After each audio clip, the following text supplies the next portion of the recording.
Rasulullah sallallahu alaihi wasallam bersabda, "Ad-dinu nasiha."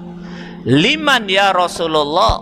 Lillahi wali rasulihi wali kutubihi wali ammatil muslimi wali a'immatil muslim wa amatihim. Rasulullah bersabda, sesungguhnya din itu nasihat. Sahabat bertanya, nasihat untuk siapa? Untuk Allah, maksudnya kita mentaati Allah. Untuk Rasul, maksudnya kita mengikuti sunnah Rasul. Untuk kitab, maksudnya kita mengikuti kitab, dalam hal ini Al-Quran. Dan untuk pemimpin-pemimpin dan rakyat. Iman fillah rahimakumullah. Dari hadis ini kita bisa mengambil satu kesimpulan, bahwa ciri utama seorang muslim selalu memberikan nasihat. Tidak terkunci mulutnya, tidak membisu untuk memberikan nasihat. Dan ciri yang kedua, telinganya tidak merah apabila mendengar nasihat. Ya, nasihat itu harus berputar di sekeliling kaum muslimin. Oleh karena itu, pada kesempatan ini saya akan memberikan nasihat. Mudah-mudahan dengan nasihat ini memberikan manfaat bagi diri saya dan siapa saja yang mendengar. Ya. Kekuasaan yang dibangun oleh manusia dimanapun dia berada, apabila melakukan 4 hal. Yang pertama, pendoliman terhadap rakyat, di mana karena kekuasaannya rakyat tidak bisa mendapatkan bagian yang layak, baik itu pangan, sandang, papan, jaminan pendidikan maupun jaminan kesehatan. Ya.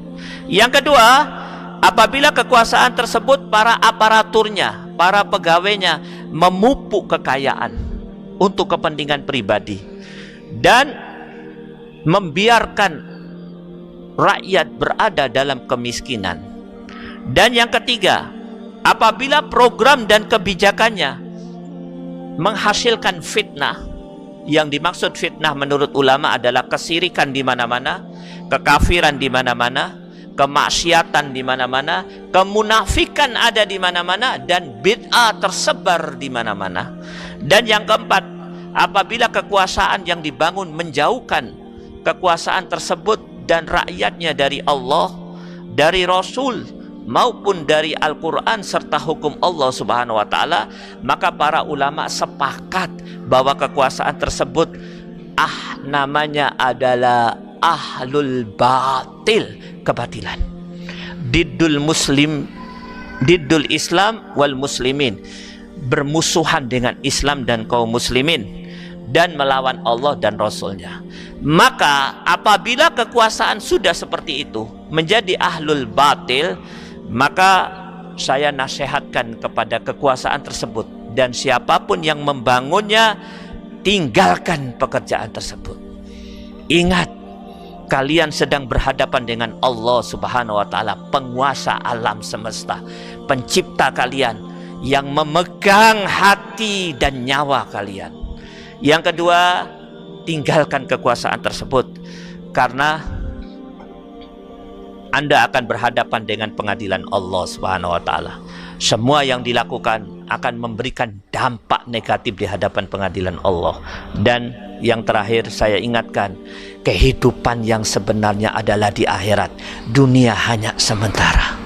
Kemudian saya nasihatkan kepada kaum muslimin, siapapun dia, jangan mendukung kekuasaan tersebut, jangan berada di belakangnya, dan jangan taat. Kenapa? Karena apabila itu dilakukan, dia akan berada dalam keadaan yang paling menyusahkan di dunia dan di akhirat. Allah Subhanahu wa Ta'ala berfirman di dalam surat An-Nisa ayat 138 dan 139. Basyiril munafiqin bi anna lahum adaban aliman alladzina yattaqidunal kafirina awliya'a min dunil mu'minin. Al-ayah. Ayat ini menjelaskan bahwa orang yang mestinya mukmin oleh Allah dijadikan munafik, yang mestinya berada di puncak derajat yang paling tinggi, menjadi berada di pada derajat yang paling rendah. Yang mestinya disediakan oleh Allah jannah, puncak kenikmatan, digantikan oleh Allah dengan neraka, puncak kesengsaraan. Apa sebabnya? Karena dia melakukan satu hal, yaitu berada pada posisi yang salah, berada pada mauqif yang salah. Dia berada di belakang orang kafir, di belakang kekuasaan yang dibangun oleh orang kafir, di belakang kekuasaan yang menjalankan program orang kafir, dan di belakang kekuasaan yang mengkafiri nikmat-nikmat Allah, yaitu kekuasaan yang melakukan pendoliman, kekuasaan yang aparaturnya membangun kekayaan untuk kepentingan pribadi, yaitu kekuasaan yang melakukan program-program yang melahirkan fitnah, dan yang terakhir menjauhkan dari Allah, menjauhkan diri dari Allah, Rasul, dan hukum Allah Subhanahu wa taala.